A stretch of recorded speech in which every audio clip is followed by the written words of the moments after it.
Spettacoli a Napoli, il concerto di Sciallo, musica per intenditori. Cecilia Donadio.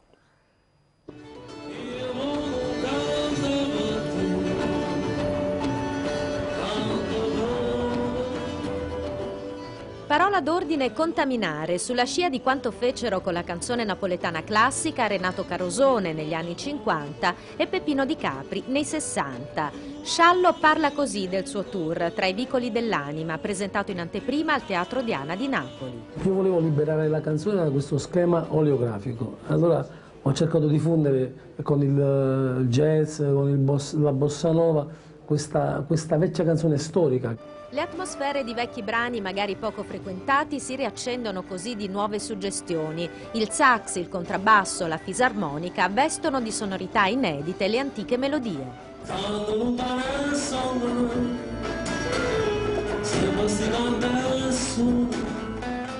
In scaletta anche l'omaggio a Sergio Endrigo, un grande della musica italiana che seppe mettere la poesia al servizio delle note.